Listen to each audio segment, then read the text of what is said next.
Under-earning is a problem for a lot of people, and especially women who literally earn 16% less than men on average. That equates to about 84 cents per every dollar. Overcoming under-earning involves a combination of items, one being like a mindset shift, skill development, and even strategic action.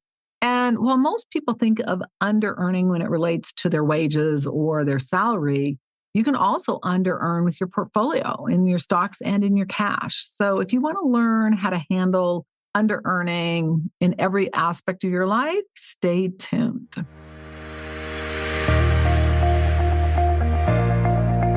Hi, I'm Annette Bau, host of the Wealth Inside and Out podcast and founder of the Millionaire Insider. My mission is to help you simplify the money game so you can create a financially secure and fulfilled life without having to have a PhD or spend countless hours on your finances. You're going to learn how to think like a millionaire, stop worrying about money and wondering if your financial house is truly in order, and instead spend your time doing what you love. With over 3 decades advising 7, 8, and even 9-figure millionaires, and now joining that elite group, I'm in a unique position to help you make the best financial choices so you can create a secure financial future and retirement you love. This is the Wealth Inside and Out podcast. If you're not sure what your next best financial step is, I encourage you to take our assessment. You can go to themillionaireinsider.com/NSF. Today's free resource is our money mindset guide. You can go to themillionaireinsider.com/MMG. In this resource, I share 30 years of experience advising millionaires. You're going to learn the importance of mastering your money and your mindset and how it impacts your wealth. The sooner you master both your money and your mindset, the sooner you're going to be on your way to achieving your financial goals. So I encourage you to download this free resource. Again, themillionaireinsider.com/MMG. This resource is also going to help you with the topic today of getting into where you're not under-earning, because so much of that has to do with our mindset. For today's show notes, you can go to themillionaireinsider.com/57. All materials and intellectual property are copywritten by themillionaireseries.com. The information is for educational purposes only. It is not intended to replace any advisor or to provide you any investment, financial, tax, retirement, or healthcare advice. All participants agree to hold millionaireseries.com and its affiliates harmless for results achieved or not achieved. All right, so let's dive into what is under-earning. It's earning less than you'd like or that perhaps you deserve. There are 4 key steps we're going to dive into today. But before we dive into those 4 steps, let's talk for 1 minute about under-earning in your portfolio. The first area is with safe money, like that emergency fund, that 3 to 12 month expenses that are there to cover essentials if you need it. Most people have those in vehicles that are not earning any money.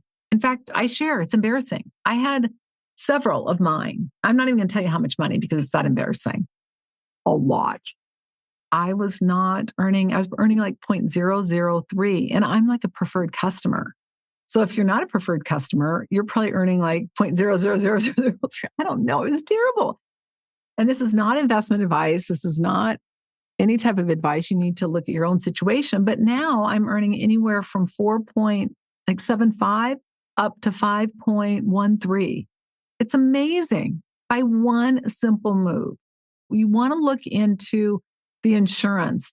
Some have FDIC insurance, which is an independent agency of the U.S. government, and it provides insurance that protects consumers' assets that are held in banks or savings associations. Now, there's also SPIC insurance, but that's different. It protects customers of SPIC member broker dealers if the firm fails financially.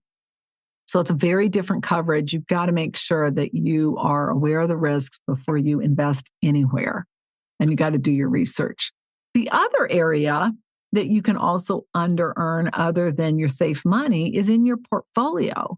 And what I find happens there is either a person is taking too little risk, meaning they're too conservative, or they're too aggressive.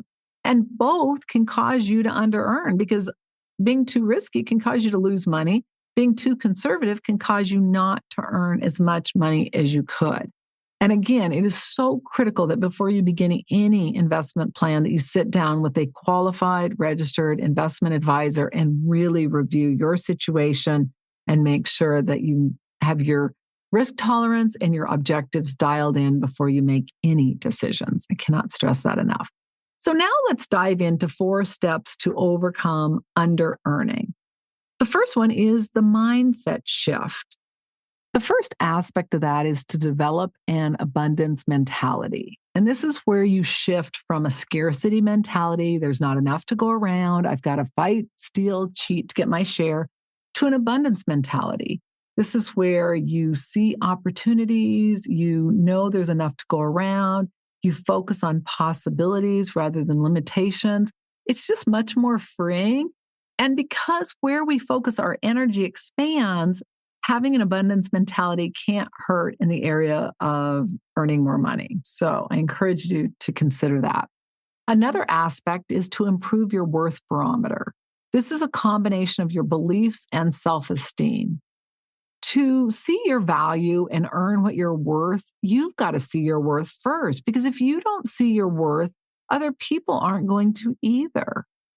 Under-earning often stems from a mindset of unworthiness or imposter syndrome, like I'm not the one that's qualified to teach you, or I'm not good enough, or I don't know that.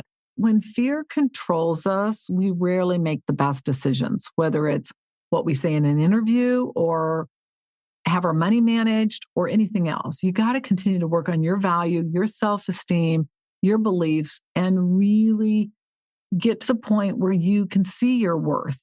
You just got to know your worth, and you've got to accept your imperfections, which we all have, but know that you have value and know that you've got what it takes to earn what you want in your life. So that's a really important one. I hope you spend some time really improving that. I'll link to Worth Barometer and the abundance versus scarcity mindset in the show notes so that you can really dial those in because they're so important. The second issue is career improvement. So improving your skill set is kind of like a no-brainer, right? Whether it's formal education or it's online or you go to workshops, you got to keep your skills up to speed. The next step is to build marketable skills. And this is where you develop skills so that you're going to get paid more. And I encourage you, when you do that, to look in the areas of technical skills, leadership skills, and even specialized expertise. Consider going outside of your zone of genius. You may be an expert at the technical aspect, but what about knowing something about marketing? True story. Friend of the son of one of my friends literally got hired at his first choice company because even though he was being hired for technical aspects, he was able to share some marketing nuggets that really helped the company. So go above and beyond. And then networking. You want to expand your professional network to connect with mentors, peers, and potential employers. This can open doors to new opportunities and higher paying roles. So just get your networking clothes on and get out there and meet people. All right, number 3 are strategic skills. Negotiation is probably one of the most important ones. And for women, it's oftentimes a tough one. But when we can learn how to negotiate in a positive way, not only can it help us with our salary, but also our benefits. I was listening to this woman who makes significant 6 figures. And she is like, I've learned how to negotiate really well for both my salary as well as my bonuses, and it has paid off huge dividends. So I encourage you to either research negotiation skills, practice them. You want to articulate them so that you, first of all, see your value, and then you can show it to your potential employer, and you have the skill to negotiate for higher pay, better benefits. Or even if you feel that you should have a little more risk in your portfolio and your advisor doesn't, obviously listen to your advisor. But if you feel really strongly about something, or you feel really strongly about buying a single stock or something like that, again, you always have to be working with somebody qualified. But if you have good negotiation skills and you have logic behind your argument, it's going to be a lot easier of a sell. And again, before you do any investing, I really encourage you to consult with a qualified investment advisor. Now, if you feel your advisor is way too conservative based on your risk tolerance, find a new one. You can go to themillionaireinsider.com/support-request and talk to a financial coach who can then help you determine what your next best step is. Consider total compensation. A lot of times people say, I'm being underpaid, but then when you look at their total compensation, they're not so much.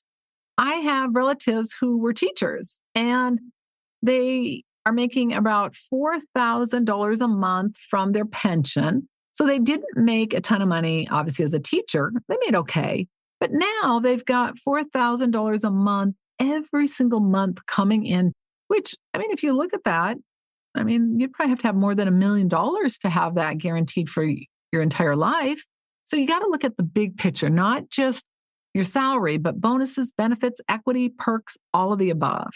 I've seen people become multimillionaires because they've had stock in a company. In fact, I have a client that recently just became a millionaire because of the stock in a company. It happens. You got to be in a position to walk away. Now, how do we get in a position of walking away? First of all, we got to make sure that our financial house is in order, which we're going to talk about in a minute. You've got to make sure that you've got the adequate resources to do that. You don't want to be walking away and then not have money saved. I was listening to this woman talk about how she lost her job, but she's just completely not prepared for losing it. And the company had gone through several downsizing exercises where they laid off people. And it was like she was oblivious to it. She wanted to ignore it. She didn't want it to be reality. And unfortunately, it is. And so you've got to make sure that you've got your financial house in order so you can walk away. But then you also need to be able to see your value.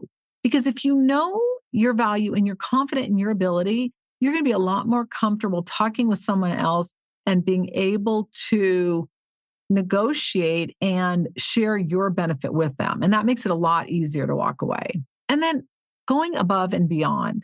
It's so interesting to watch my team because obviously some of my team's in office and some's not. But to see people that get things done before they're due, to see people that are supposed to be working at a certain time and they're just walking in like 1 or 2 minutes after the fact, those little things matter. And where they matter, like in our firm, is obviously in bonuses, in a lot of different aspects, but it does in other ones. And when somebody calls and says, do you have anyone or do you recommend anyone? And immediately you think of someone and you're like, oh, but they're never on time or they don't go above and beyond. They only do the minimum. You're not nearly as motivated to give them a recommendation. So really take note of that and know it does matter. Develop your business skills. High earners constantly are focused on developing their business skills as well as their personal skills. They're looking to improve in all areas, not just business, but also interpersonal. And I encourage you to really make that a commitment. And then 4 is to manage your finances. So the first thing is to create a spending plan, which includes your budget and how much you're saving. You want to be really proactive in managing it because it's going to allow you to be able to walk away or to be able to have a gap if you don't have a job lined up if you were to quit your current job. You want to make sure and prioritize purchases that are aligning with your values and long-term goals and not getting yourself into a financial turmoil. I see people who, it's amazing. They've gotten themselves into a pickle. They finally get out of it. They have an amazing job and they're right back at their habits of overspending. It's just not a good situation. You want to make sure and create a financial plan and then get all of your financial affairs in order. Creating a budget to track your income and expenses is also so important. And look at ways in which you can reduce spending. You want to develop a plan so you pay off your debt, have that emergency reserve of 3 to 12 months. Now, if you're thinking about quitting work, I would say at least 12 months, if not more. And then make sure you're saving for your future. It's so important that we're on top of our finances, regardless of where we are with our job. But being on top of our finances, especially if we feel we're under earning or we see an opportunity we want to be a part of, it's so important. And then building a financial cushion just provides us more stability and flexibility. There are so many things that we can cut out that are unnecessary expenses. And It does not sacrifice our life at all. We can enjoy our life now and still have an amazing plan for the future, but we've got to do the work. And then invest and build wealth. You want to learn how to invest your money and accumulate wealth. And I will link to wealth building in the show notes.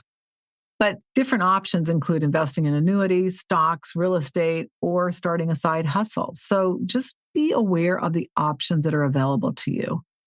And then in addition to that, you want to consider other sources of income. I mean, the goal really, ideally, is for you to build multiple streams of income where you're not just dependent on one source.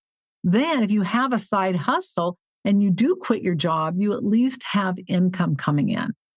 You want to diversify your sources of income. Ideally, you don't have them all in one basket. Now, that said, I share on a previous episode that most of my multimillionaire clients only had one source. Now, they had their business, and then through there, they'd be a little diversified, but their focus was that business. I'm not saying that's the best option, because if it doesn't work out, you got a problem. But again, just be aware of it. And especially if you feel like you're under earning, take the time to create an additional source of revenue, especially if you don't have enough money saved. And then identify side hustles. Not only are side hustles a great way to supplement your retirement, to earn money if you're not earning enough, but it also keeps you active and it kind of keeps you in the know of what's happening and gives you other opportunities that you may not have considered. So I really encourage you to consider side hustles or a part-time gig. So let's recap the 4 steps to overcoming under-earning. Ultimately, it's going to require a combination of self-awareness, continuous learning, strategic action, and even sound financial planning.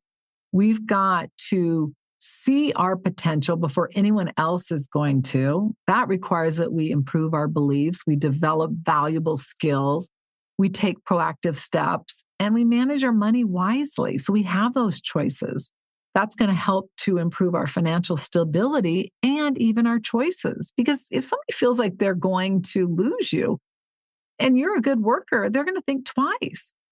Other things we can do are improve our negotiation skills and make sure that we've got other options like side hustles and money in the bank. As a result, you can overcome under-earning by having other options other than just your source of income or your portfolio. And so I encourage you to really look at these steps and determine where you can start taking action immediately. It's going to help you to create greater financial success and fulfillment in your life. So don't delay. So there you have it. If you love the content of this podcast, please follow and subscribe to our channel so you get notified of episodes, and also give us a 5-star review and share a comment. We really appreciate it. Congratulations on taking another step to create a financially free life you love. If you're not sure about your financial future or that it's in order, or you are ready to stop worrying about money, or possibly the fear of becoming a bag lady, ending up broke in retirement, or you simply are ready to know your financial house is in order so that you can have a bright financial future, please go to themillionaireinsider.com/NSF. And that doesn't stand for non-sufficient funds. It stands for Next Step Finance. It's the next best step of what you need to do so you can avoid an NSF notice in your future. Again, themillionaireinsider.com/NSF.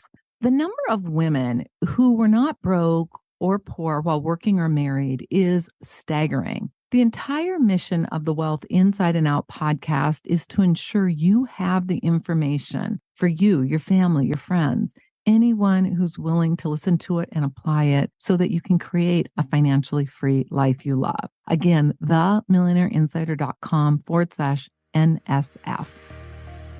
Until our next episode, take one action that will help you create a financially free life you love. I'm Annette Ba'u, your host. All international copyrights are reserved. Bye for now.